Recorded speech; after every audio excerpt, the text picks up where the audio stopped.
자, 여러분 고개 드시고요. 자, 이어서 보겠습니다. 122페이지 04번 테마 취득식인데 여기 이제 그 시험에 28회 때 나왔어요. 29회 안 나왔어요. 30회 작년에 나왔어요. 그래서 독립화 문제로. 그래서 이 취득세 취득시기가 또 30일의 시험에 독립화 문제로 나올 가능성은 낮다고 봅니다. 그래서 종합 문제 정도 대비하시면 되는 정도고요. 그래서 이번 순환에서는 취득 시기를 좀 소홀히 하면서 가도록 하겠습니다. 그래서 가장 기본적인 거 몇 가지만 보고 그 다음에 취득 시기를 넘어가고, 그래서 나머지 또 잡다한 것들은 작년에 기출이 된 그 내용들도 일단은 나중에 우리가 한번 보도록 하겠습니다. 5, 6월 과정에 요약집으로 살짝 한번 보고요. 그때 보놓고는 식으로 이렇게 대비하겠습니다. 작년에는 많이 강조했는데 자, 처음부터요. 근데 지금은 올해는 취득 시기를 자, 기본적인 거 몇 가지만 좀 보겠습니다. 먼저 취득 시기가 본문에 보면 왜 의미가 있는지 나와 있어요. 취득세 취득 시기는 납세무 성립 시기가 되기 때문에 자, 의미가 있다. 무슨 얘기냐? 자, 취득세는 어느 때 납세무가 추상적으로 성립한다고 그랬어요? 취득세 대상 물건을 뭐 하는 때? 취득하는 때요. 그래, 취득하는 때가 언제인지를 알아야지 납세무 성립 시기를 판정하죠. 또 신고 납부 기한의 기산점이 됩니다. 취득세는 취득일로부터 60일 내 신고 납부하는데 그 어느 때부터 60일 내 신고 납부할 것이냐, 계약일로부터냐, 잔금지급일로부터냐, 등기일로부터냐, 이게 문제가 되잖아요. 그래서 납세무 성립 시기 또 신고 납부 기한의 기산점이 되기 때문에 취득 시기가 의미가 있다는 얘기고, 제일 중요한 오늘요, 매매 같은 유상승계 취득의 취득 시기요. 자, 요걸 한번 보도록 하겠습니다. 유상승계 취득의 취득 시기는 원칙 언제냐면 계약상 잔금지급입니다. 거래 당사자 간의 계약상 잔금 지급하기로 한 날 있죠. 이때부터 취득세는 60일에 신고 납부합니다. 근데 계약서상에 잔금 지급일이 명시가 안 됐어요. 그러면 언제로 하느냐? 계약일로부터 며칠이요? 60일 경과하는 날입니다. 자, 그래서 계약일부터 60일 경과하는 날을 취득시로 하는데 이거 시험에서는 계약상 잔금질이 명시되지 않은 경우에는 등기일로 한다. 아니에요. 등기일 아니에요. 또 사실상 잔금지급일로 한다. 그럴듯하지만 아닙니다. 계약상 잔금질이 명시 안 됐다 그러면 계약일로부터 며칠? 60일 경과하는 날이에요. 또 부동산 거래 신고 등에 관한 법률 규정에 의해서 신고수에 취해서 검증받은 취득도 계약상 잔금지급일 그랬는데 이게 무슨 얘기냐면 이따가 과세입순할 때도 나오지만요. 부동산 거래 신고 등에 관한 법률에 의해서 신고 제출하고 검증받은 취득은 객관성이 있어요. 자, 그런데 그래서 한때 옛날에 법령 명칭은 다르지만 지금하고 한때는 계약상 객관성이 있다고 봐가지고 계약상 잔금지급에서 사실상 잔금지급일로 취득시를 바꾼 적도 있었어요. 그런데 다시 원위치했습니다. 왜 그러냐면 공인중개사 공부하는 여러분들도 계약상 잔금지급일, 사실상 잔금지급일 이런 게 헷갈리는데 일반 국민들이, 공인중개사하고 전혀 관계가 없는 일반 국민들이, 세법 안 배운 국민들이 어떤 때는 개인간 매매인데 신고된 계약서를 보고 취득세를 신고 납부하고 어떤 때는 계약서와 상관없이 사실상 잔금지급 된 때부터 취득세를 신고 납부해. 헷갈려 안 헷갈려?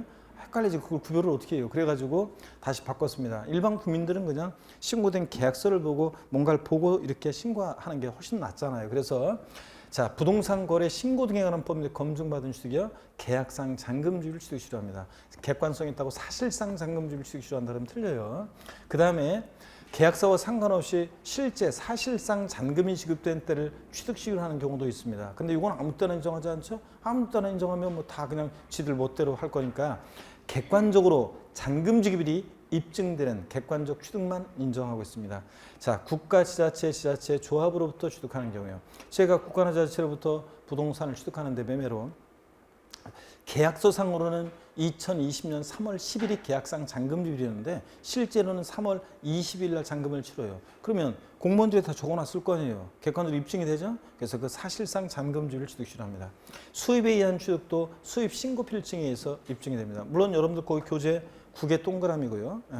거기 교재 자, 일단은 요거까지 123페이지 거기 보고 있습니다. 123페이지 9개 동그라미고요. 수입에 의한 취득은 수입신고 필증에서 입증이 돼요. 수의 동그라미고.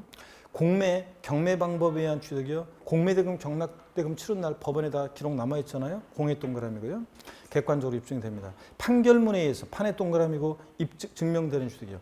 자, 민사소송이나 행정소송에서 확정된 판결문으로 입증된다. 이거보다 확실한 게 어디 있어요? 단근데 이 판결문에서 화해, 인락, 포기, 자백간주한 경우 어떻게 한다? 제외한다 및 출조하기입니다. 그래서 이런 것들은 정식 재판 전에 또는 재판 중에 조종하는 절차 속에서 난 거니까 잔금지기를 객관적으로 증명할 수 있는 서류가 되지 않는다 그랬습니다. 그죠? 그래서 뭐 판사가 양쪽 얘기 들어봤는데 뭐 내가 보니까 다른 건 쟁점이 아니고 뭐 명확해졌는데 액수의 차이인데 대충 이렇게 합시다 해가지고 화해 공고안 내려서 양쪽에서 받아들이면 절차 종결되고, 또 인락 상대방의 주장을 받아들여요. 판사가 넌지시 뭐 재판해봤자 소용없다는 둥 하니까 인락 받아들이거나 권리제기했다 포기한다거나 자백간주 3회 이상 재판에 불출석하면 상대방의 주장을 자백한 것으로 간주해서 절차 종결됩니다. 이런 것들은 자 조정하는 절차 속에서 나온 거니까 잔금지기를 객관적으로 증명할 수 있는 서류가 되지 않습니다. 그래서 판결문에서 제외하고요. 시험에서 화해 조소상으로 잔금지기일이 입증되는 경우에는 그 사실상 잔금지기를 취득세상 취득시기로 한다. O, X예요. X입니다. 자, 화해 조상으로는 잔금지기를 객관적으로 증명할 수 없으니까 원칙으로 돌아가서 계약상 잔금지기를 취득시로 합니다. 여러분, 이런 거고. 그 다음에 법위의 동그라미고, 법인장부에 의해서 증명되는 취득. 법인은 법인장부를 작성 기록하고 법인장부에서 잔금지 입증된다. 이것도 객관성이 있다고 봅니다. 다만 시험에서 법인과의 거래로 뭘 취득했다. 건설 법인으로부터 아파트를 분양받았다.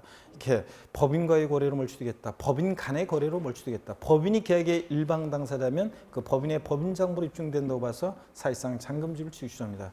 사실상 잔금지를 취득시하는 객관적인 취득이요. 머리글자를 따서 국수공판법입니다. 그래서 강의하시는 분에 따라서는 객관적 취득 국수공판장 이렇게 강의하는데 저는 아니고 국수공판법입니다. 그래서 옛날 어떤 동탄 신도시에서 예전에 어떤 수강생분이 학원에 온 지 한 2달 됐는데 전국모의사 봤더니 60점이 넘었어. 그래서 다른 사람들이 깜짝 놀라가지고 저 수강생 어디다 공부하다 왔겠지 그래가지고 어느 학원에서 공부하다 오셨어요? 그랬더니 무슨 소리, 난 처음 공부하는 다른 식으로 얘기를 하니까 재수없어 진짜 막 그랬었는데, 수업 시간에 제가 자 사실상 잔금지기를 취득시는 객관적 취득 다 같이 머리글자를 따서 여러분 시작 국수공판법 그러는데 그 수강생만 국수공판장 이러다가 2학년이고 뽀록 난 거. 여기 이 가운데서 지금 국수공판장으로 외우신 분들 2학년입니다. 옛 것은 다 버려버리고 저랑 같이 국수공판법입니다. 자 이런 거고요. 근데 자 이따가 나오지만 이런 날들, 지금 제가 얘기한 이런 날들 이전에 등기를 먼저 하면 그 등기를 취득시로 합니다. 자 일단 교재 보겠습니다. 122페이지입니다, 여러분들. 122페이지 보시니까요. 122페이지 한번 보겠습니다. 자 122페이지 보니까 양가로 1번에 일반적인 취득 그래서요. 유상승계 취득에서 계약상 잔금지를 적용하는 경우, 동가름 1번 유상승계 취득의 경우 미수입니다. 계약상 잔금지를 가로도 미수입니다. 계약상 잔금질이 명시되지 않았을 때는 계약일부터 며칠? 60일 경과는 다릅니다. 등기를 아니고 사실상 잔금질 아니고. 그 다음에 보조단 봅니다. 팁을 보니까 보조단에 부동산 거래 신고 등에 관한 법률에 의한 취득의 경우에도 계약상 잔금지를 취득시로 본다는 거 밑줄 쫙이요. 그래서 사실상 잔금지가 아니라는 걸 주의합니다. 객관성이 있어도 자 헷갈린다고 계약상 잔금지율입니다. 밑줄이고. 그 다음에 동그라미 2번 있잖아요. 여기 동그라미 2번에다가 여러분이 동그라미 2번에다가 자 거기 동그라미 2번 있잖아요. 여기다가 돼지꼬리 땡냐에서 여러분들이 제목을 달아 놓습니다. 뭐라고 제목을 달아 놓냐면 계약 해제예요. 자 계약 해제. 유상승계 취득의 경우에 취득세 계약 해제에 관한 내용입니다. 계약 해제. 포인트는 어디냐면 포인트는 거기 해당 취득 물건을 자 등기 등록하지 아니하고 밑줄입니다. 등기 등록하지 아니하고요. 등기 등록하지 아니하고 취득일부터 60일 이내 계약이 해제된 사실이 다음에 언어에 해당하는 서류에 의해서 입증될 때 취득한 것으로 보지 않습니다. 취득세 안 냈으면 낼 필요 없고 낸 게 있으면 돌려주고요. 그래서 밑줄 쫙입니다. 등기 등록하지 아니하고 포인트고 쭉 밑줄 해제된 사실 다음에 언어에 해당하는 서류에 의해서 입증되면 취득한 걸 보지 아니한다 밑줄이요. 그러면 법령의 반대석으로 보세요. 등기가 된 경우에는요. 등기가 된 경우에는 계약을 해제하고 입증이 되더라도 취득한 것으로 봅니다. 예? 그래서 포인트 등기가 된 경우에는 계약을 해지하고 입증이 되더라도 취득한 것으로 봐요. 등기 등록하지 아니하고 계약 해제가 되고 해제된 사실이 이제 서류 등 일정한 서류 등에서 입증될 때 취득한 걸로 보지 않는 겁니다. 안 냈으면 낼 필요 없고 낸 게 있으면 돌려주고 그런 거죠. 등기가 된 경우에는 계약을 해지하고 입증이 되더라도 취득한 것으로 봅니다. 어떤 서류에 의해서 입증이 돼야 되느냐, 어떤 서류에서 입증이 돼야 되느냐 그러면 뭐 화해조서나 인락조서나 뭐 그런 공정증서나 또 법령이자는 계약 해제 신고서라든가 등등 서류들이 나옵니다. 기간은 다 60일로 되어 있고요. 교재 거기 보시니까 동그라미 2번 쫙 밑줄 걷으면 어떤 서류에서 입증이 돼야 되느냐? 화해조서, 인락조서, 리을번 공정증서, 디귿번 계약 해제 신고서, 리을번 부동산 거래 계약 해제 등 신고서요. 이 서류를 다 외울 건 아니고요. 또 기간은 다 60일입니다. 우리 올해 취득세에서 30일 하면 일단 틀리다고 그랬어요. 자, 60일입니다. 기간은 다 헷갈리지 말라고. 그래서 요거 포인트는 등기등록하지 아니하고 이게 포인트라는 거. 등기된 경우에는 계약 해지하고 입증이 되더라도 취득한 것을 보고. 자, 이런 것들. 자, 이렇게 해서 계약 해제를 소개해 드렸습니다, 여러분들. 자, 그럼 계속 이어서 한번 보겠습니다. 양가로 2번 사실상 잔금지를 취득시켜야 되는 경우 122페이지 한번 볼게요. 다음에 해당하는 유상승 개수의 경우는 계약상 잔금지에 관계없이 사실상 잔금지를 취득한 걸로 본다 그래서 또 123페이지 1번부터 5번까지 머리 글자를 따서 어떻게 외우라고 그랬어요? 국수, 공판, 법의 경우요. 그 다음에 양가로 3번 연부 취득의 경우 취득시입니다. 자, 연부 취득의 경우 연부로 취득하는 것 가로 안에 취득가액의 총액이 50만 원 이하인 경우는 제외한다. 즉 면세점, 취득세 면세점 정도되는 경우 제외하고 그 등기등록일에 이거 말이 엇나갔네. 그 사실상 연부금 지급일을 취득일로 본다. 밑줄 쫙입니다. 자, 여러분 보세요. 연부 취득은요.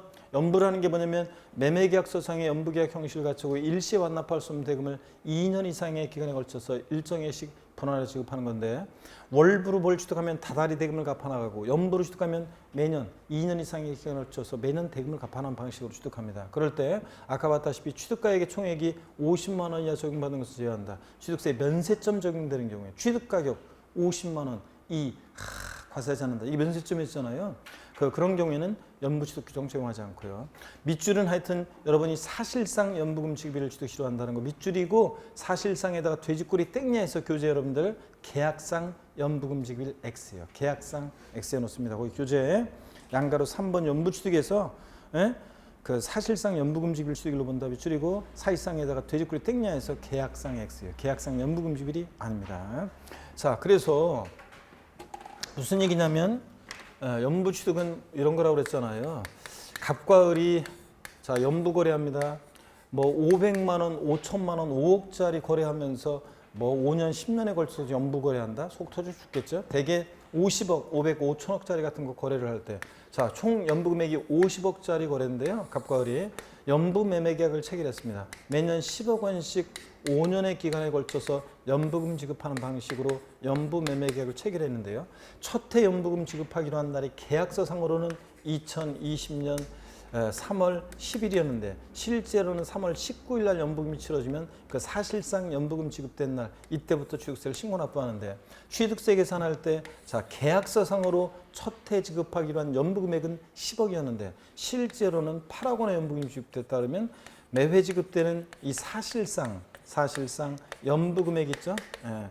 요 사례 같으면 계약서상으로는 10억이었지만 실제 지급된 것은 8억 원. 그럼 사실상 요 연부금액 요것을 취득세 과세표준금액으로 해요. 그래서 8억 곱하기 세율에서 나온 세액을 이때부터 60일에 신고 납부합니다. 다음 연도도 요 사실상 연부금 지급된 때부터 사실상 연부금액을 지급되는 연부금액을 과세표준에서 취득세 계산하고 이런 식으로 합니다. 그러면 매회 다른 연도와는 다른 매회 사실상 연부금 지급일마다를 독립적인 취득시로 하고 매회 사실상 지급되는 연부금액을 취득세 과세표준금액으로 함으로 인해서 어떤 효과가 생기느냐. 한 번에 50억 곱하기 세율로 하면 목돈 나가잖아요, 취득세가. 근데 이렇게 함으로 인해서 5년 동안 취득세를 분할 납부하는 효과가 생기잖아요. 그래서 취득자의 납부담을 줄여주기 위해서 연부취득의 경우에는 이렇게 독립적인 취득시기를 인정하고 있습니다. 자, 그래서 시험에서 바꾼다 그러면 연부취득의 경우 취득세상 취득시기는 원칙 계약상 연부금 지급일로 한다. 아니죠?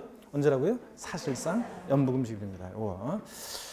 자, 그 다음에 양가로 4번입니다. 등기등록일 취득시로 하는 경우. 지금까지 자 배웠던 유상승계 취득, 그 다음에 객관적 취득, 그 다음에 이렇게 연부 취득 이런 거 다 이런 날들 전에 자 이런 취득일 전에 등기등록을 먼저 했다 그러면 언제라고요? 등기등록일입니다. 밑줄 쫙이요. 그래서 이런 날 이전에 등기등록을 먼저 하면 등기등록이라는 거.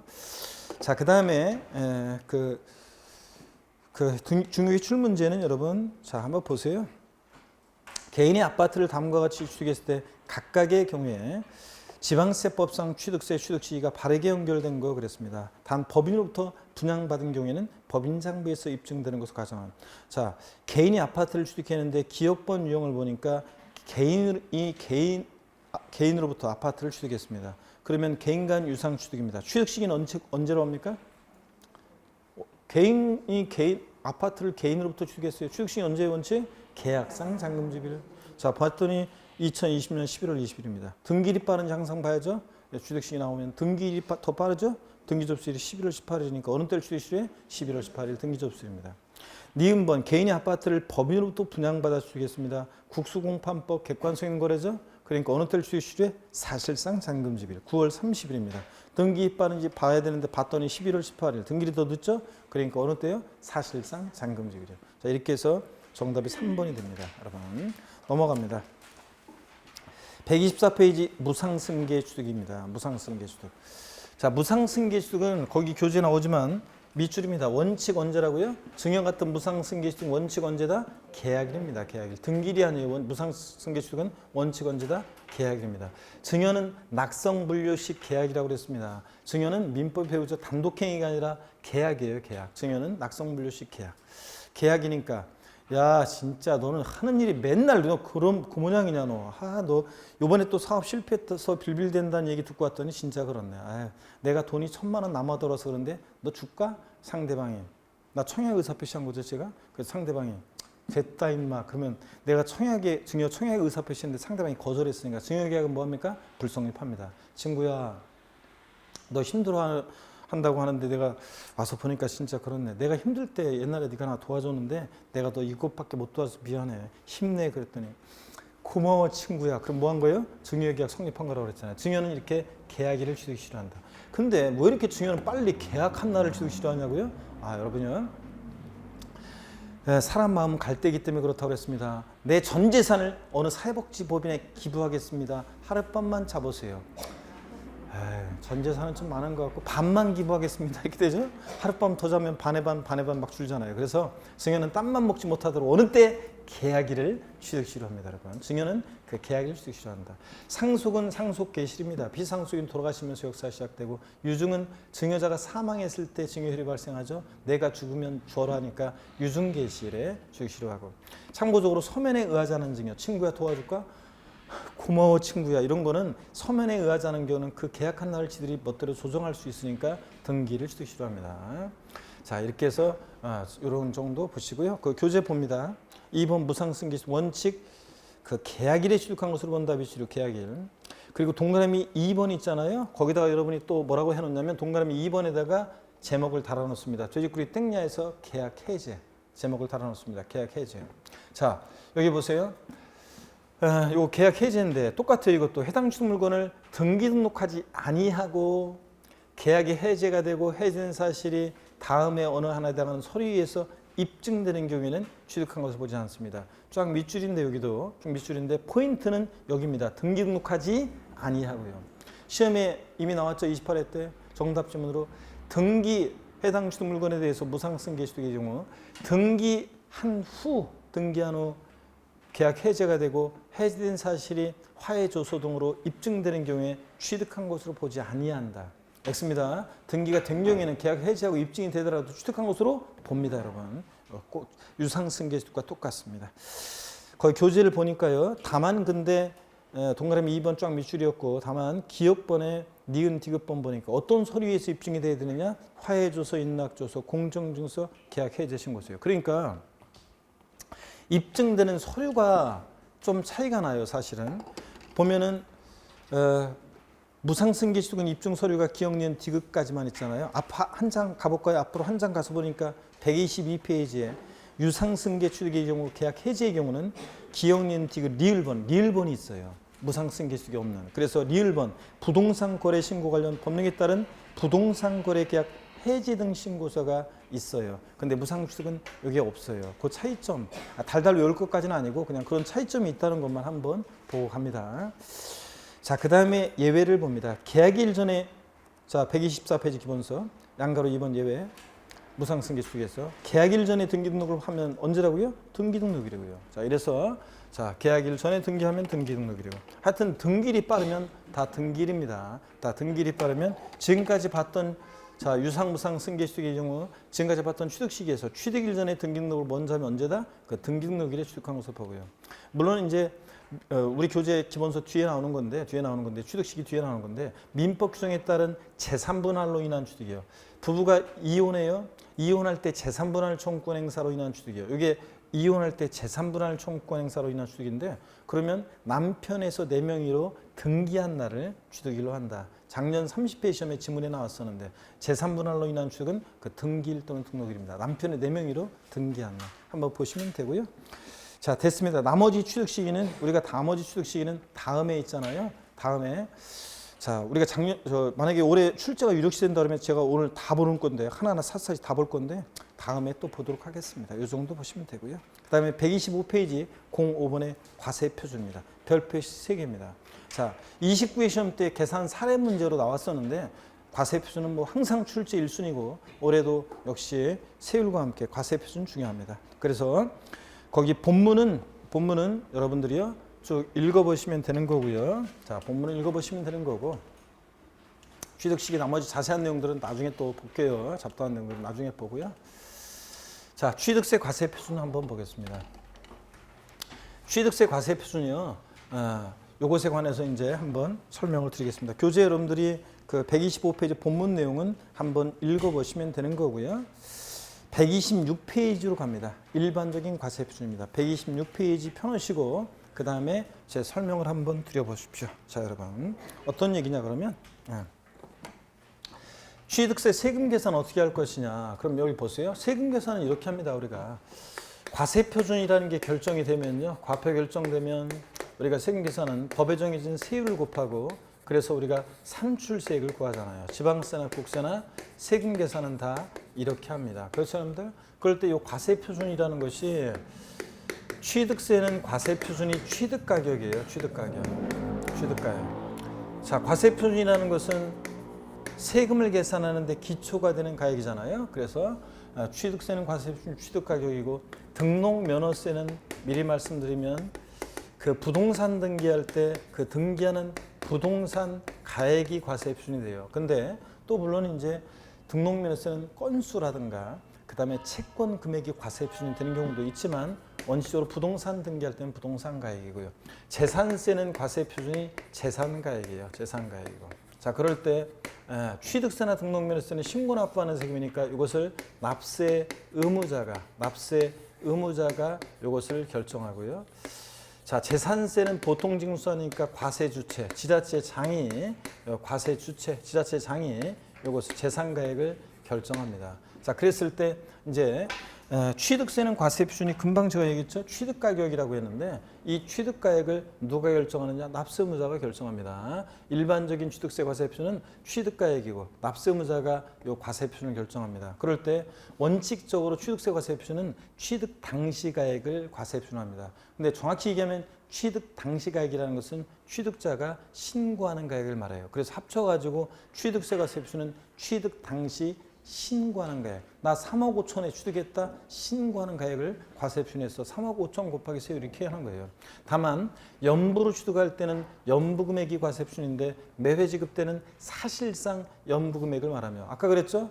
연부 취득의 경우 취득세 과세 표준은 매회 지급 때는 사실상 연부 금액 과세 표준이지 계약상 연부 금액이 아니라고 그랬습니다. 매회 지급 때는 사실상 연부 금액을 말하고요. 취득 금액에 포함되는 계약 보증금을 포함해서 연부 취득 연부 금액입니다. 자, 그러면 교재를 보겠습니다. 126페이지 원칙 취득 당시 신고하는 가액인데 취득세 과세 표준은 본문 밑줄입니다. 취득 당시 가액으로 한다 밑줄. 이때 취득 당시 가액이라는 것은 또 밑줄입니다. 취득자가 신고한 가액을 말합니다. 그래서 합쳐서 취득세 과세 표준은 취득 당시보다 신고하는 가액입니다. 다만 또 밑줄입니다. 연부로 취득하는 경우에는 연부 금액 밑줄이고 가로에 매회 사실상 지급되는 금액 거기다가 돼지꼬리 땡냐에서 계약상 X입니다. 계약상 지급된 금액 아니고 사실상 지급된 금액을 말하고요. 밑줄입니다. 예외 시가 순액이 되는 거 보겠습니다. 취득세 과세 표준이요. 원칙 취득 당시 신고하는 가액인데 예외적으로 시가 순액이 과세 표준이 됩니다. 자, 어떤 경우에 시가 순액을 과세 표준하느냐. 여러분 시가 순액이라는 게 뭔지 기초 과정에서는 제가 자세히 소개해 드렸는데 한번 봅니다. 자, 우리가 공시가격이라는 말이 있죠. 공시가격 그러면 국세에서는 기준시가라고 하고 지방세에서 뭐라고 합니까? 시가순액이라고 합니다. 그죠 여러분? 그럴 때 시가순액, 기준시가와 시가순액은 용어가 달라요. 공통하기도 하지만 시가순액이라는 것은 지방세를 과세할 때 물건에 대한 기준이 되는 가격입니다. 지방자치단체장은 항상 세금 계산할 때 무엇으로 계산해? 시가순액으로 해요. 그래서 토지는 개별 공시지가를 토지 시가순액으로 하고, 주택은 개별 주택 가격이나 공동주택 가격을 주택의 시가순액으로 하고, 건축물에 대한 시가순액이라든가 나머지 애들 대상 물건의 시가순액이 어떻게 결정되는지는 기본소에 쫙 127페이지부터 나와 있는데 자세한 알 필요 없다고 그랬습니다. 자, 참고적으로 보시는 거고, 토지 그러면 우리가 토지 그러면 시가순액 산정 어떻게 되냐? 전국적으로 수많은 토지들이 있는데 그 땅값을 매기기 위해서 각 지역마다 주변 토지 집가에 영향을 줄 수 있는 대표성 있는 땅들을 선정합니다. 국토교통부 장관이. 그러면 그 표준지를 선정하고 표준지 땅값을 산정고시 하는데 그게 표준지 공시지가 또는 공시지가 이렇게 얘기합니다. 그 표준지 공시가를 참작해서 시장구축총장이 개별 필지들에 대한 땅값을 산정고시 하는데 그게 뭐라고요? 개별 공시지가입니다. 주택도 그런 식으로 해서 개별 주택 가격이나 공동주택 가격이 산정고시 됩니다. 그 정도만 아시면 되고, 하여튼 시가순액이 과세준다는 경우 납세무자가 신고 안 해요. 자, 그러면 신고 납부하는 세금인데 취득세 납세무자 신고 안 하면 그대로 끝나는 게 아니라 지자체장이 과표 다시 결정합니다. 지자체장이 과표를 뭐로 결정해? 항상 시가순액으로. 자, 그 다음에 신고했는데 신고서에 신고 가액의 표시가 없는 것도 무신고로 보고요. 또는 신고한 가액이 시가순액보다 미달하게 적게 신고될 때 그렇습니다. 그래서 이거 어떤 건지 소개해 드릴 건데, 여러분 교재 거기 126페이지 예외 시가순액이 되는 거 교재. 취득세 과세 흡수는 원칙적으로 취득자 신고가에 의하는 것이 원칙이지만 예외적으로 밑줄입니다. 두 번째 줄, 신고 또는 신고가액 표시가 없거나 신고가액 시가순액보다 적을 때 뭐로 한다? 시가순액으로 한다. 자, 이게 어떤 건지 한번 설명을 드리면 다시 한번 보세요. 신고가액 시가순액보다 미달할 때 신고됐을 때가 어떤 거냐? 이 의미는 이런 거라고 그랬습니다. 여기 보세요.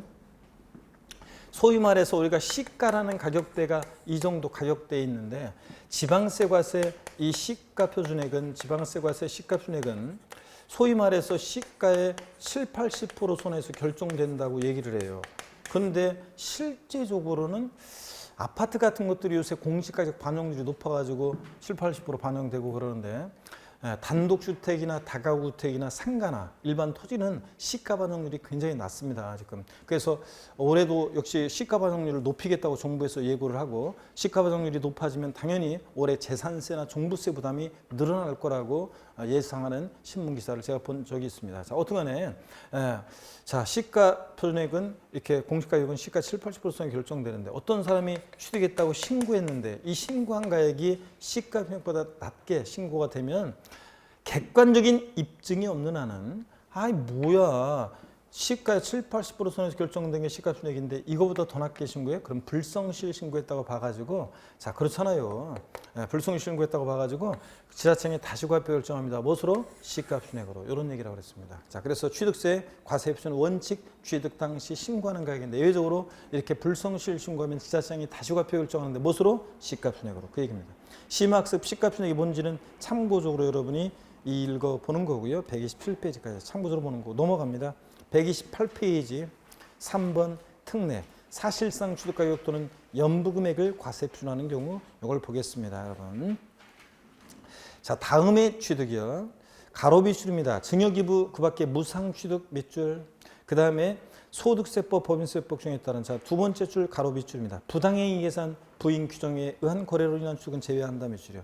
부당하게 계산됐어요. 부당하게 계산 부인 규정에 의한 취득이 뭔지는 나중에 양도세에서 자세히 배우지만 부당하게 계산되는데 사실상 가격을 인정할 수 없겠죠. 또 무상취득도 사실상 취득에서 제외됩니다. 에 대해서는 계속 미출입니다. 신고 또는 신고가액 표시가 없거나 그 신고가액이 시가순액보다 적을 때도 불구하고 사실상 취득가격 또는 연부금액을 과세 표준한다 비출 쫙입니다. 어떤 경우에 시가순액에 관계없이 사실상 취득가격 또는 연부금액을 과세 표준하냐? 동그라미 1번 국가지자체, 지자체, 조합으로부터 취득 국외 동그라미, 외로부터 수입에 의한 취득 수의 동그라미, 공매 방법에 의한 취득 공의 동그라미, 판결문 판의 동그라미, 법인장부 법의 동그라미, 취득가액 증명되는 취득. 5번 부동산 거래 신고 등에 관한 법률 부의 동그라미, 신고 제출해서 검증받은 취득이요. 그래서 자, 사실상 취득가액을 과세 표준화하는 연부 또는 연부금액을 과세 표준하는 객관적인 취득은요. 아까 취득 시기에서 사실상 잔금지급일 수 있는 객관적인 취득은 국수, 공판, 법까지였는데 여기서는 부 하나가 더 들어갑니다. 자, 그럼 이 얘기가 어떤 얘기인지 한번 보도록 하겠습니다. 자, 보시면 여러분 봅니다. 자, 어떤 얘기냐면 사실상 취득가액을 과세표는 객관적인 취득이요. 국가, 지자체, 조합으로부터 취득합니다. 국외 동그라미 하라고 그랬는데 여러분 제가 국가로부터요 시가 순액 1억짜리 부동산을 8천만 원에 취득했습니다. 그러면 공무원들이 다 어디다 적어놨을 거 아니에요. 그 8천만 원 취득가격이 객관적으로 입증이 돼야 안 돼요. 되잖아요. 자, 그러니까 그 8천만 원을 시가순액 미달하더라도 사실상 취득가액을 과표합니다. 수입에 의한 취득은 수입신고 필증에서 입증이 되고 공매, 경매 방법에 의한 취득. 시가순액 1억짜리인데 경락된 가격이 7천만 원입니다. 그러면 어떤 걸 과세평 금액으로 해요? C값은 1억짜리가 경매 넘어가서 7천에 경락이 됐어요. 공매가 됐어요. 그럼 얼마를 과세표한다? 그 7천만 원을 과세표합니다. 판결문 A에서 입증되는 경우. 근데 이거 판사가 C12일 가렸으니까 이것도 확실한 경우도 있어요. 다만 판결문에서 화해, 인락, 포기, 자백간주한 경우는 어떻게 한다? 제외합니다. 얘네들은 객관성 없다고 그랬죠? 자, 그래서 시험에서 한번 보세요. 어떤 부동산의 시가 순액이 예를 들어서 어떤 부동산의 지방세과세 시가 순액이 만약에 1억이에요. 근데 화해 조소상으로 입증되는 가격이 시가 순액에 미달하는 경우에도 화해 조소상 입증되는 가격을 취득세 과세 표준 금액으로 한다. OX요. X입니다. 화해조수상으로는 사실상 가격을 객관적으로 증명할 수 있는 서류가 아니니까 화해조수상으로 시가순액이 미달한다. 자, 그럼 뭘 과세표합니까? 시가순액을 과세표합니다. 이런 것들, 이런 얘기고. 그 다음에 계속 이어서 봅니다. 자, 다섯 번째로 법인장부로 입증되는 경우 객관성이 있다고 봅니다. 법의 동그라미고 부동산 거래 신고 등에 하는 법률에 의해서 신고 제출해서 검증받은 취득의 경우요. 이건 어떤 건지 제가 소개를 해드리겠습니다. 어떤 지역의 땅값이 예를 들어서 어떤 지역의 땅값이 이 정도 가격대에 있었는데 땅값이 한참 이 정도 가격대에 있었는데 이게 이제 대형 국책 사업이 이쪽 동네에 유치된다고 소문 나면서 막 광풍이 불어가지고 땅값이 많이 올라갔습니다. 시가가 이 정도 가격이 형성돼 있고 시가를 반영해서 지방세 과세 시가 순액이 산정고시가 됐는데 공시가격이 그 이후에 대형 국책사업 몇 동네 뺏겨가지고 땅값이 다 내려갑니다. 시가 순액보다 낮은 요 정도 가격대에 거래가 있었고 공인중개사가 거래를 중개했고 신고했고 자 관계당국에서 검증을 받습니다. 관련 법령에 따라서 그래 맞아. 대형 국책사업 유치된다고 소문나서 한참 땅값이 올랐을 때를 반영해서 시가순액 산정고시 되는데 그 이에 무산이 돼서 시가순액보다 더 낮게 거래됐을 것이다. 검증받은 경우에는 이 신고가액을 사실상 취득가액으로 합니다. 사실상 취득가격으로 한다는 말의 의미는 사실상 취득가격으로 한다는 것은 사실상 취득가격으로 한다는 말은 시가 표준액에 관계없이 이 말이 숨어 있다고 생각하면 돼요. 시가 표준액에 관계없이 이 말이 숨어 있다고 생각하시면 됩니다. 자, 그래서 시가 표준액에 관계없이 높든 낮든 관계없이 이 가격을 취득세 과세 표준 금액으로 합니다. 자, 그래서 부동산 거래 신고 등하는 법률 검증받은 취득은 그 신고가액을 사실상 취득가액으로 하니까 결국 이 가격을 신고가격을 과세 표준한다 그런 얘기입니다. 아셨죠, 여러분? 자, 이렇게 해서 사실상 취득가액을 과세 표준한 객관적인 취득 어떻게 외운다? 국수 공판법 부입니다. 자, 그래서 여러분 보세요. 이렇게 지금까지 봤던 동그라미 1부터 6까지 이런 경우에는 과세 표준을 신고 또는 신고가액 표시가 없거나 그 신고가액 시가평보다 적을 때도 불구하고 그 사실상 취득가액 또는 연부금액을 과세 표준합니다. 다만 아까 가로에 밑줄 그었었죠. 증여기부 기타 무상취득의 경우와 부당행위 계산 부인 규정에 의한 취득은 어떻게 한다? 제외한다. 사실상 취득가 인정하지 않습니다. 그럼 여러분 보세요. 무상취득의 경우는 왜 사실상 취득에서 제외하느냐? 보세요. 제가 국가로부터요. 지방자치단체로부터 부동산을 무상으로 취득했습니다. 그러면 사실상 취득가액은 얼마입니까? 빵원이지 뭐 얼마야? 무상 취득했으니까. 빵원 곱하기 세라면 다시 산출세 빵 되겠죠? 그러니까 그럼 취득세 안 내나요? 아니죠. 취득세는 유상, 무상 불문하니까. 그럼 이런 때는 어떻게 할 것이냐. 무상 취득의 경우는 어떻게 과표 결정되냐면요. 자, 보세요. 법령이 이렇게 돼 있어요. 무상 취득의 경우는요. 무상 취득의 경우에 취득세는요. 이런 경우에 신고가액으로 하거나 원칙 신고가액으로 하거나 예외적으로 신고가나 신고가의 시가총액이 미달할 때 시가총액으로 한다. 요 규정을 적용한다고 요 규정을 적용합니다. 해석상. 그런데 여러분 보세요. 무상취득은 원칙 해석상 신고가액 또는 시가총액으로 한다는데 근데 판례나 예규에서는 보세요. 아니 여러분이 부동산을 상속 증여받았어요. 시가총액보다 공시가격보다 높게 신고를 해요?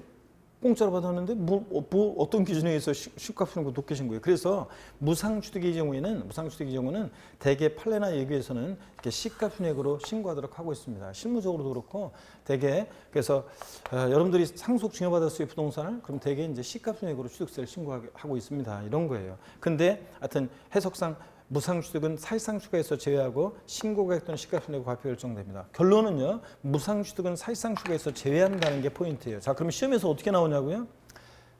국가로부터 지방자치단체로부터 또 법인으로부터 부동산을 무상으로 취득한 경우에는 그 사실상 취득가액을 취득세 과세 표준금액으로 한다. OX예요.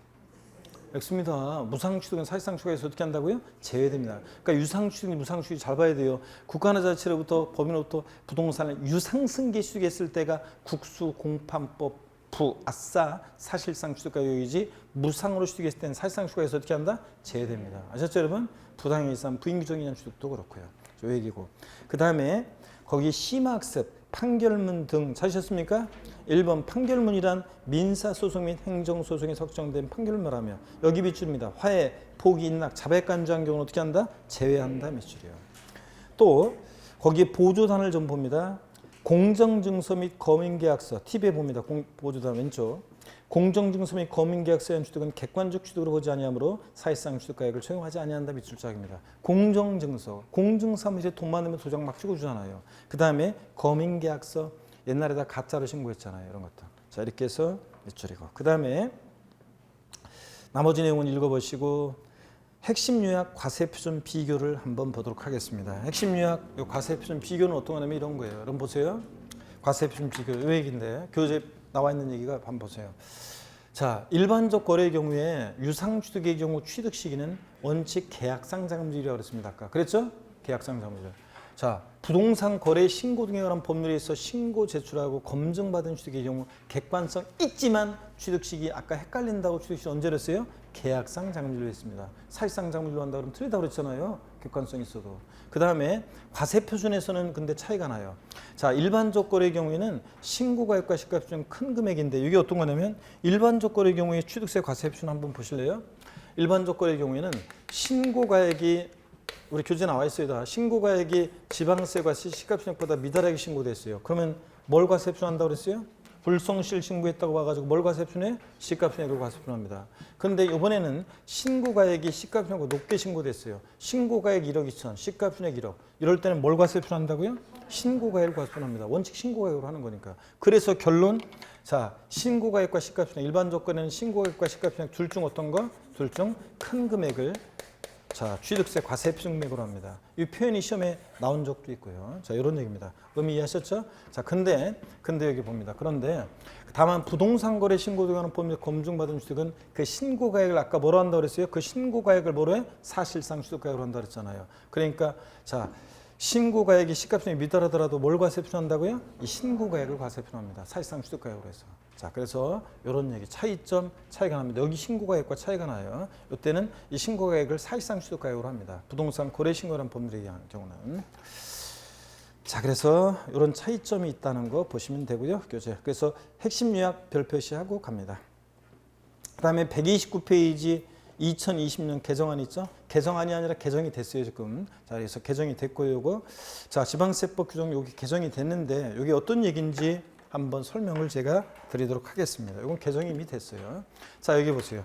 무신고 및 허위 신고의 경우에 과취득세 과세표준입니다. 무신고 및 허위 신고의 경우 과세표준인데 별 표시를 여러분이 합니다. 거기 참고가 아니라 거기다가 개정안 2020년 개정안 거기다가 여러분들이 별 표시를 하시고요. 한번 보겠습니다.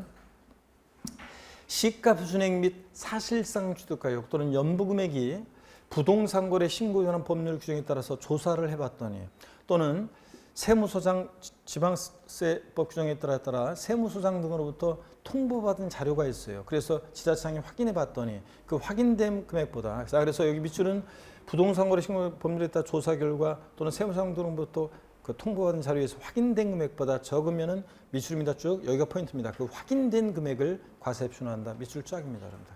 자, 그러면 요거 어떤 얘기냐면 여러분 보세요. 이게 무슨 얘기냐면요.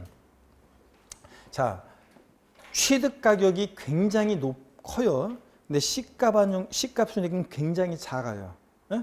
그러면 실제 취득한 가격이 굉장히 크고 그 물건에 대한 시가 반영률이 굉장히 낮아가지고 시가 손익은 굉장히 작아요. 그런 사람들이 어떻게 하냐면요. 신고를 안 해요, 일부러. 자, 그럼 볼까요? 우리가 아까 배웠는데요. 자, 취득세 우리 한번 보세요. 갑과 을이 부동산 거래하는데요. 이 부동산에 대한 지방세과세 시가 표준액이 있고요. 예를 들어서 뭐 시가 표준액이 1억이고 그 다음에 을이 취득했다고 신고한 가액이 1억 2천만 원입니다. 자, 그러면 일단 요거부터 한번요. 을의 입장에서 요때 취득세 계산할 때 과세 표준은 1억으로 해야 돼요? 1억 2천으로 해야 돼요? 예? 고개를 들고 1억으로 해야 돼요? 1억 2천으로 해야 돼요? 자, 취득세는 원칙 신고하는 가액이 과세 표준이죠? 그래서 신고하는 가격에다 곱하기 세율해서 세액 계산해서 신고 납부하는 거예요. 원래 이렇게 하는 거잖아요. 신고 가액으로 원칙. 근데 이번에 이렇게 하겠습니다. 신고를 안 했어요. 신고를 안 하게 되면 지자청이 다시과표 얘가 신고 납부 안 했으니까 자 취득세는 지자청이 다시과표 결정합니다. 무엇으로 항상 시가금액으로 곱하기 세율해서 세액 계산했죠. 다시 여기다가 불성실 신고한 것에 대한 가산세를 합해가지고 합한 금액에 대해서 납세 고지서를 발부해서 징수합니다. 그래서 취득세는 원칙 신고 납부하지만 예외적으로 가산세부터는 보통 징수 방법으로 도 징수할 수 있다. 배웠잖아요. 조세 총론에서 징수 방법. 자, 그러면 보세요. 사람들이요, 취득 가격은 굉장히 큰데 실제 취득한 가격은 시가표준액은 낮아요. 굉장히 작아요. 그러면 신고를 안 해버려요. 그러면 보세요. 지자청이 시가표준액에다 곱하기 세율 세액 계산해서 가산세 합했는데도 이 금액이 실제 취득한 가격보다 더 작은 경우가 있어요. 그러니까 사람들이 이렇게 일부러 신고를 안 해버려요. 그래서 그냥 고지서 받아가지고 가산권자 이렇게 해서 부과했어요. 그럼 그대로 끝이에요. 그러면 뭐야? 성실 신고한 사람들이 세금을 좀 불리한 결과가 생기잖아요. 성실 신고하지 않은 사람이 세금을 덜 내게 되고 그 다음에 성실 신고한 사람은 더 내게 되는 이런 문제점이 생겨가지고 이렇게 부과해서 해버리면 그냥 끝냈었거든요. 그래가지고 이제 그렇게 끝낼 수 없다는 얘기입니다. 자, 그래서 납세의무자가 신고 안 해서 시가표준액으로 과표 결정했거나 무신고한 경우 또는 사실상 취득가격 부동산 거래 신고 등한 법률의 신고제에서 검증받은 취득인데 우리가 흔히 실무적으로 중개사가 법령에 따라서 신고를 하면 그러면 그 기간 내에 중개사법에 배우지 않은 일정 기간 내에 그냥 이렇게 확인 검인계약서 같은 그 확인을 이렇게 내주게 돼 있어요. 그러면 조사를 사실은 법령에 따라 조사를 제대로 했었어야 되는데 그 당시에 조사를 제대로 못하고 그냥 시간에 쫓겨서 서류를 내줬어요. 확인 서류를. 그러면 그래서 사실상 취득가격이 확정이 돼서 취득세를 그냥 그대로 끝내버렸어요. 부과했어요. 그런데 신고하고 그냥 끝냈어요. 근데 나중에 부동산 거래 신고되는 법률에 의해서 제대로 조사를 해봤더니 조사기관에서 또는 세무조사로부터 통보받은 자료하고 비교해봤더니 지자청이 이거 뭐야 차이가 난단 말이에요. 그럴 때는 그 확인된 금액보다 이 금액들이 더 적다 그러면 뭘 과세 표현한다고 다시 확인된 금액을 과세 표현해서 취득세를 부과하고 이때 부족액만큼 취득세는 어떻게 한다? 추징하게 됩니다. 여러분 이해되십니까 여러분? 이런 얘기입니다. 그래서 이런 경우에는 불성실 신고에 대한 나중에 나오는데 가산세도 적용합니다. 자, 이런 얘기입니다. 이런 규정이 올해 신설됐다는 얘기입니다. 여태까지는 그냥 자 이렇게 악용하는 사람들 고지서 발부해서 부과하면 그냥 끝내버리고 이렇게 했는데 더 이상 부과할 수 없었던 문제점이 생기는데 이 규정 때문에 이제 다시 세금을 추징할 수 있는 근거 규정을 마련했다 그런 얘기입니다. 자, 그래서 부족액만큼 추징하고요. 대체 여러분들 이거 별표시 하시고요. 포인트는 확인된 금액을 한다는 거. 이 금액보다 확인된 금액보다 적으면 이 금액들을 자 확인된 금액으로 한다는 거. 확인 예제 문제 봅니다.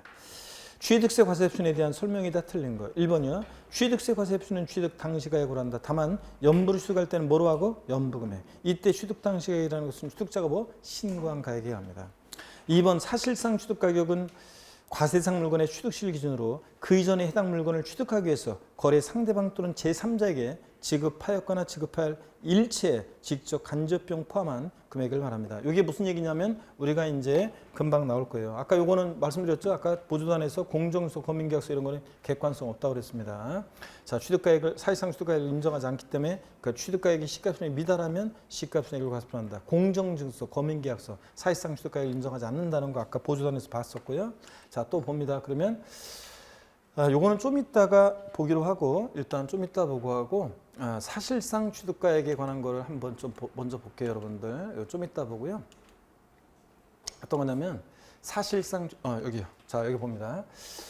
우리가 취득세요. 국수공판법 사실상 취득가액을 과세표준할 때 그 사실상 취득가액에 포함되는 게 있고 포함되지 않는 게 있어요. 그것에 관한 얘기인데 교재를 한번 좀 이따가 나올 거예요. 그래서 사실상 취득가액 어떤 건지 그런 얘기인데 동그라미 2번 지문은 이따가 또 나와요.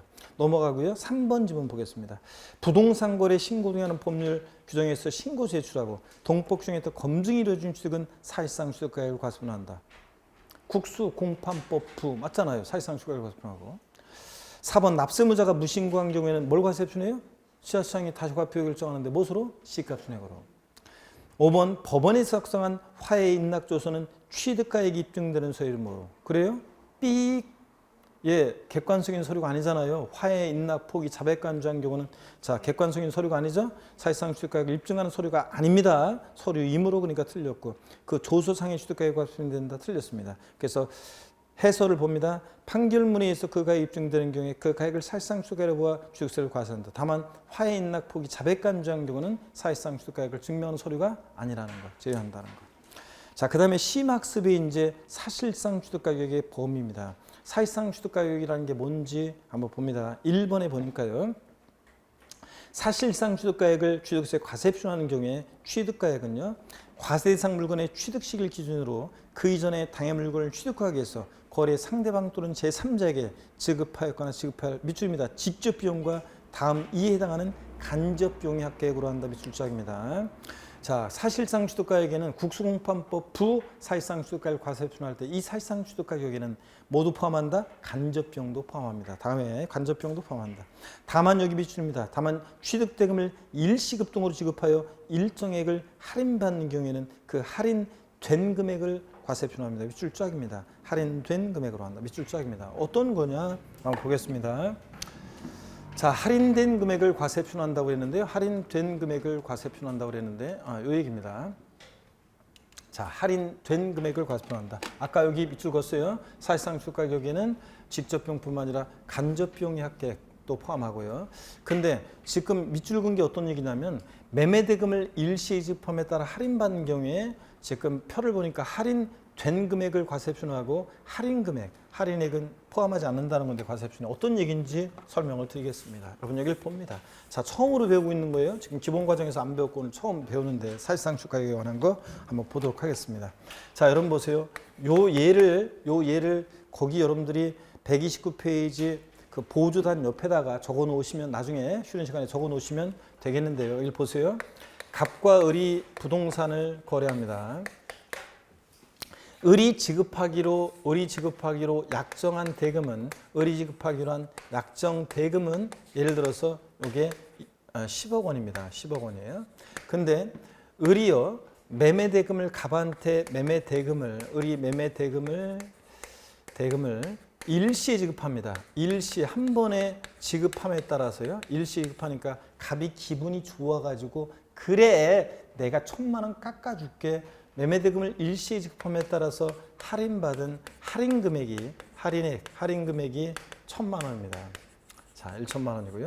그러면 말장난 같지만 여기 잘 보세요. 말장난 같지만 할인된 금액이요. 할인된 금액은 얼마입니까? 그렇죠. 할인된 금액은 9억 9천만 원입니다. 자, 그러면 취득세 과세표준 금액은 얼마로 해야 돼요? 취득세 과세표준은 할인된 금액을 과세표준 금액으로 합니다. 여러분, 요거를 과세표준해야 되죠?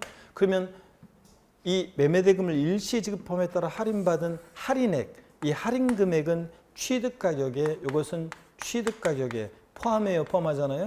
포함하지 않는다는 얘기입니다, 여러분. 자, 그래서 요 사례를 여러분 나중에 쉬는 시간에 거기다 적어놓고 이해하시면 됩니다. 자, 결론요. 매매대금을 일시집합에 따라 할인받는 경우에 할인된 금액을 과세표현하는 거고 할인 금액, 할인액은 포함한다 안 한다? 안 합니다. 자, 아셨죠? 이렇게 이해합니다. 그 다음에 130페이지로 가겠습니다. 130페이지 가시니까 130페이지 가니까 취득가격에 포함되는지 여부입니다. 취득가격에 포함되는지 여부요. 자, 그래서 포함되는 것과 포함되지 않는 게 쫙 나오잖아요. 근데 치사하게 있잖아요. 여기서 시험 문제는 얘네들 섞어놓고서 골라보라고. 취득가격에 포함되는 것은 포함되지 않는 것 골라보라고 나오고 또 계산 사례 문제도 29회 때 나왔었어요. 치사하게. 그래서 어쩔 수 없이 이거를 이해하면서 눈에 익혀두는 수밖에 없습니다. 그래서 여기를 보세요, 여러분들. 눈에 익혀두는 수밖에 없는데 취득가격에 포함되는지 여부 봅니다. 먼저요, 설명을 한번 쭉 들어보세요. 할부 또는 연부계약에 따른 이자액 상당히 연체료. 할부이자 연체료는요, 법인이 아닌 자가 취득하는 경우는 제외한대요. 그러니까 무슨 말이냐? 법인이 취득할 때 연체료 할부이자는 어떻게 하고? 포함하고. 법인이 아닌 자, 개인이 취득할 때 연체료 할부이자는 포함하지 않는다는 얘기입니다. 자, 눈에 이해하면서 익혀둡니다. 건설자금에 충당한 차입금의 이자 포함하고요. 그 다음에 농지보전부담금, 대체산림자원 조성비도 포함한대요. 이런 것들 한번 보시고요. 근데 여기가 이제 우리 지금 기본수에는 없지만 요게 최근에 이제 추가된 거예요. 최근에 개정세법인데 한번 보세요. 문화예술진흥법 중에 따른 미술작품의 설치 비용이나 문화예술진흥기금에 출연하는 금액 등 관계법령에 따라 의무적으로 부담하는 이런 비용들도 농지보전부담금, 대체산림조성비 등과 함께 포함합니다. 한번 눈에 껴두시고요. 나중에 요약집 나오면 요건 다 돼 있어요. 취득에 필요한 용역을 쟁반하는 대가로 지급하는 용역비나 수수료 같은 거 있죠? 이런 것들도 포함합니다. 근데 보니까 어떤 모의고사 보니까 취득과 무관한 용역을 쟁받는 대가로 지급하는 용역비나 수수료는 포함하겠어요? 안 하겠어요? 안 하겠죠? 취득에 필요한 용역을 쟁받는 대가로 지급하는 용역비나 수수료 포함하고요. 또 취득대금 외에 당사자 약정에 의한 취득자 조건부담액과 채무인수액 있죠? 요거 자 포함합니다. 그럼 이게 어떤 건지 또 시험에 또 몇 번 나오는데 한번 볼게요. 이건 어떤 거냐? 서울 보세요, 여러분들. 어떤 거냐? 우리가 흔히 전세 끼고 집을 산다고 하죠. 여러분 흔히 전세 끼고 집을 산다고 합니다. 자 보세요. 갑과 을이 어떤 부동산을 주택을 거래하는데 이게 1억짜리인데 여기에 전세금이 6천만 원의 전세금이 있습니다. 전세금이 6천만 원이에요. 자 그러면 6천. 그러면 여러분요. 을이 지급하는 취득 대금은 얼마만 지급해요, 을이? 예? 여러분 흔히 거래할 때 여러분 자 4천만 원만 대금을 지급하잖아요. 자 원래 이 전세금은 누가 갚아야 할 돈이에요? 매도인이 갚아야 할 돈이에요. 근데 전세 끼고 집을 산다는 것은 이 취득자가 채무를 인수 부담하기로 했다는 얘기죠. 저 매도인의 채무를 부담하기로 했다는 얘기잖아요. 채무 인수했다는 얘기예요. 그럴 때는 을은 자 4천만 원만 대금 지급하고 그럴 때 을에 대한 취득세 계산할 때 자 보세요. 취득 가격에는 이 취득 대금 외에 취득자가 부담하는 이 채무 부담액 요거 포함해서 을은 취득세 신고할 때 얼마에 취득했다고 신고해요? 1억이요. 자 이런 얘기입니다. 취득 대금에 취득자가 부담하는 채무 부담액, 채무 인수액도 취득 가격이 어떻게 한다? 포함합니다. 예세 시점은 그 다음에 또 봅니다. 부동산을 취득하는 경우에 주택도시기금법 규정에 따라 매입한 국민주택 채권을 해당 부동산 취득 이전에 양도하면 발생하는 쉽게 그냥 국민주택 채권 등에 대한 채권 매각 자손 같은 거 있죠? 이런 것들도 자 포함합니다. 사실상 취득가격이에요. 포함되는 것들 쭉 어쩔 수 없어요. 자꾸 봐서 눈에 익혀두는 수밖에 없어요. 보세요. 또 요거 중요한 거 공인중개사가 지급한 중개보수 포함합니다. 취득가격. 근데 다만 법인이 아닌 자가 취득하는 경우는 취득가격에서 어떻게 한다? 제외합니다. 자 그래서 그러면 법인이 취득할 때 중개보수는 포함하고 법인이 아닌 자, 개인이 취득할 때는 포함하지 않는다는 얘기입니다. 아까 할부이자 연체료하고 똑같네요.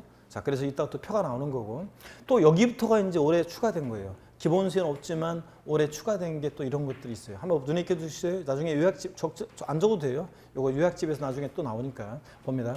건축물과 일체를 이루면서 건축물의 효용을 유지 또는 증대시키기 위한 시설의 설치 비용 같은 것도 포함하고요. 올해 작년하고 달리 올해는 제가 요약집까지 입문서, 기본서, 요약집까지 제가 이렇게 씁니다. 그러니까 이렇게 체계를 통일적인 체계를 위해서 이론서의 체계를 통일적으로 가져가기 위해서 이렇게 이제 제가 입문서, 기본서, 요약집까지 쭉 제가 씁니다. 그래서 문제집만 다른 교수님이 쓰시고, 자, 그래서 요약집까지는 쭉 씁니다. 그래서 체계 유지를 위해서요. 그래서 요것도 요약집에 이제 그대로 다 나와요. 그러니까 한번 봅니다. 그냥 정원이나 조경, 도로 포장, 부속 시설물 등 이와 유사한 시설에 대한 공사 비용, 건축에 수반되는 비용은 건축물의 취득 가격에 포함하고, 지목 변경에 수반되는 경우 지목 변경에 포함해서 아까 우리가 봤었는데 납세문자에서 이런 것들도 자 취득 가격에 포함한답니다. 그래서 올해 이런 게 요게 이제 올해 추가된 것들입니다. 한번 눈에 익혀두시고 갑니다. 자, 그러면 교재 여러분들 제가 취득 가격에 포함되는지 여부 다 설명을 드렸고요. 자, 그 다음에 포함되지 않는 거 있잖아요. 포함되지 않는 것도 한번 또 볼게요. 여러분들 포함되지 않는 것도 한번 봅니다. 그러니까 여러분 제가 지금 이렇게 뭐예요? 이렇게 여기 노란색으로 한 거는 일단 무조건 첫 번째 요거하고 할부 또는 연북의 연체료 상당히 이런 거하고, 그 다음에 등등은 여러분들이 밑줄을 일단 거놓으세요. 중개사기 지급한 중개보수 이런 것들 밑줄을 일단 거놓고요. 그 다음에 나머지도 물론 지문에 다 나오지만 하여튼 특히 주의하면서 보고, 그 다음에 또 봅니다. 포함하지 않는 것을 한번 보겠습니다. 교재에 또 나와 있는데 포함하지 않는 것에 방점을 찍어야죠. 그러니까 밑줄을 긋습니다. 다 취득하는 물건의 판매를 위한 광고 선전비 등의 판매 비용이요. 신문에 분양 광고 낸다거나 벼룩시장에 광고합니다. 판매를 위한 광고 선전비 포함하지 않습니다. 법률에 따라 또 밑줄입니다. 전기, 가스, 열 등을 이용하는 자가 분담하는 비용 이런 것들을 포함하지 않습니다. 이주비, 지작물 보상금 등 취득 물건과는 별개의 권리에 관한 보상 성격으로 지급하는 비용 이런 거 포함하지 않습니다. 또 부가가치세 포함하지 않습니다. 자, 그래서 이런 것들은 포함하지 않는다는 거 여러분. 포함하지 않는 것에 방점을 찍어서 딱 기억합니다. 그리고 거기 팁 보조단을 좀 보겠습니다. 보조단, 아까 취득 가격에 포함되는 것 중에서 국민주택 채권 등에 대한 채권 매각 차손이 포함한다고 그랬는데 그 매각 차손을 봅니다. 행정안전부를 영위 정하는 금융회사 등 외의자에게 양도한 경우에는 악용의 소지를 막기 위해서 동일한 날에 금융회사 등에 양도했을 경우에 발생하는 매각 차손을 한도로 해서만 자, 요거 포함하고요. 또 부가가치세는 취득자의 개인 법인 여부에 관계없이 취득가액에 포함하지 않습니다. 미술자격. 자, 이렇게 해서 포함되는 거, 포함되지 않는 건데 특히 포함되지 않는 것에 방점을 찍습니다. 그럴 때 거기 표가 할부이자 연체료 요거만 나와 있는데 거기다가 여러분이 뭐도 하나 추가하냐면 중개보수도 추가해요. 중개보수도 똑같아요. 거기 중개보수도 똑같습니다. 할부이자 연체이자 및 연체료 그 아래다가 뭐 하나 추가해요? 중개보수. 공인중개사 지급하는 중개보수도 하나 추가합니다. 무슨 얘기냐면 이 표가 이거예요. 여기 보세요. 우리 교재에 보니까 지금 할부이자 연체료만 나와 있잖아요. 할부 또는 연부계획에 따른 할부이자 연체료 요거만 나와 있는데 그 아래다가 자, 중개보수요. 공인중개사 지급한 중개보수 있죠? 공인중개사 지급한 중개보수도 하나 더 추가합니다. 표에다가. 네? 요걸 더 추가해요. 요거 빠져 있잖아요. 우리 기본서에. 요거 하나 더 추가합니다. 공인중개사에 지급한 중개보수 추가하고. 자, 취득자가 누구냐에 따라서 포함 여부가 달라지는데 법인이 취득할 때 연체료 할부이자 중개보수는 취득가에 어떻게 하고? 포함하고.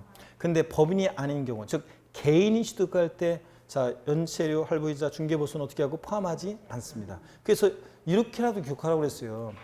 법은 바른 거니까 O, 법은 항상 O 바르잖아요. 근데 법인이 아닌 자, 개, 이런 개 XX 이라도 기억하라고 했잖아요. 이런 개 XX 이렇게라도 기억하라고 했죠. 개인이 취득할 때 연체료 할부이자 중개보수는 포함하지 않고 XX. 법인이 취득할 때 어떻게 하고? O 포함하고. 아셨죠, 여러분? 이렇게라도 이 표를 기억합니다. 그래서 이 표에다가 여러분 교재 기본서 거기에다 표에다가 별표시를 딱 합니다. 아셨죠, 여러분? 별표시 딱 하고. 자, 그 다음에 중요기출 문제 하나 풀어보겠습니다. 중요기출 문제 보니까 지방세법상 사실상 취득가격 또는 연부금액을 취득세 과세에 필요하는 경우에 취득가격 또는 연부금액에 포함되지 않는 것은 그랬습니다. 특수관계인과의 거래가 아니고 비용 등은 취득 시전에 지급되었음. 1번 전기사업법에 따라 전기를 사용하는 자가 분담하는 비용이요. 전기, 가스, 열 등을 사용하는 자가 분담하는 비용. 아까 포함한다고 했어요? 포함하지 않는다고 했어요? 포함하지 않는다고 그랬습니다. 1번 정답입니다. 2번 건설정액 충당한 이자 포함하고 법인이 연부를 취득하는 경우 연부계획 이자 발생합니다. 자, 연체료, 할부이자 이런 것들은 법인이 취득할 때는 법은 바른 거니까 O 포함한다고 그랬습니다. 그 다음에 4번 취득에 필요한 용역을 적발하는 대가로 적발하는 용역비나 수수료도 포함한다고 그랬죠? 취득 가격 들어간 거니까. 5번 취득대금의 당사자 약정에 따른 취득자 조건 부담액, 채무인수액, 전세 끼고 집사할 때 이런 거 채무인수액은 어떻게 한다? 포함합니다.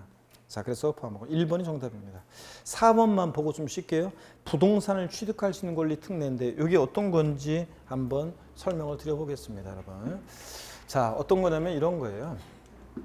자, 여러분 우리가 있잖아요. 분양권을 사는 거예요. 분양권을 우리가 살 때 얘긴데 한번 보겠습니다. 분양권을 살 때 얘긴데요. 네, 한번 보겠습니다. 분양권을 살 때 얘긴데 자, 여기 보겠습니다. 우리 교재에 나와 있는 게 부동산을 취득할 수 있는 권리 특례인데 이거만 보고 좀 쉴게요. 여러분 부동산을 취득할 수 있는 권리 그러면 양도소득세 공부했던 분들은 부동산을 취득할 수 있는 권리 그러면 아파트 당첨권, 분양권, 조합원 입주권 같은 걸 말하는데요. 우리가 분양권을 취득했습니다. 취득세 내야 안 내요? 분양권은 취득세 대상이 돼야 안 돼요? 안 된다고 그랬잖아요. 자, 얘는 자, 소유권 이해 걸리니까 부동산 임차권, 전세권, 뭐 지상권 이런 것도 그렇지만 부동산 분양권, 아파트 당첨권, 분양권, 조합원 입주권 아닙니다. 대상이 부동산을 취득할 수 있는 권리를 타인으로부터 이전받은 자가 이때는 취득세 안 내요. 이때 취득세 낸 게 아니라 분양권을 다른 사람부터 샀는데 나중에 본계약 체결해서 아파트가 사실상 취득가격으로 과세 표준을 사실상 취득가격으로 하는 경우라는 것은 그 아파트를 나중에 건설 법인으로부터 취득하는 그런 경우에 아파트를 취득할 때 취득세를 내는 거지 분양권 취득할 때 내는 게 아니에요.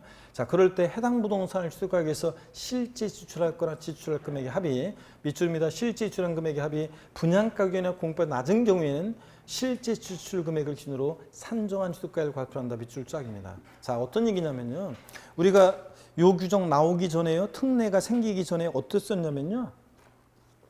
이 특례가 생기기 전에 어떤 일이 어떻게 취득세가 부과됐었냐면 분양권을 샀어요. 나중에 프리미엄이 붙습니다. 그러면 취득세를 신고할 때 분양가격이나 공가격보다 프리미엄 붙은 가격으로 취득세를 신고하라고 했었습니다. 근데 어떤 지역은 마이너스로 떨어지잖아요. 그러면 분양가격 공부가 낮잖아요. 마이너스로 떨어진 지역은 또 분양가격이나 공가격으로 취득세를 신고하라고 그랬어요. 이런 XX들이지. 아니 뭐야 이거. 너 프리미엄부터 이 가격으로 신고하라고. 마이너스 떨어질 때는 분양가격으로 신고하라고. 이 과상국이 이게 진짜 이거 뭐 하는 거예요. 그죠? 그래가지고 이 규정이 방송에도 막 나오고 그랬어요. 여러분들은 기억 안 나겠지만 방송에도 막 나오고 그랬어요. 그래서 이 특례가 생긴 거예요. 그래서 분양권 프리미엄 주고 사거나 아니면 그래서 마이너스로 떨어지는 경우에 부동산을 취득하신 권리를 이전받아서 아파트 같은 거 나중에 완공돼서 취득할 때 그때 취득세를 신고할 때 이 실제 지출한 금액이 분양가격 공부보다 낮은 경우에는 뭐로 한다고요? 실제 지출 금액을 기준으로 취득세 과세 표준합니다. 그래서 시험에서 바꾼다 그러면 실제 지출한 금액이 분양가격이나 공급보다 낮은 경우에도 분양가격이나 공급가격을 취득세 과세 표준한다. 이게 바꾸겠죠? 아니고 실제 지출한 금액으로 합니다. 이해되셨습니까 여러분? 그럼 됐습니다. 밑줄이고 그 다음에 특수관계의 거래는 그러하죠. 당연히 짜고 칠 수 있으니까. 잠시 쉬었다가 131페이지 간주취득 등에 대한 과세 표준 여기부터 또 설명을 드리겠습니다. 잠깐 쉬겠습니다.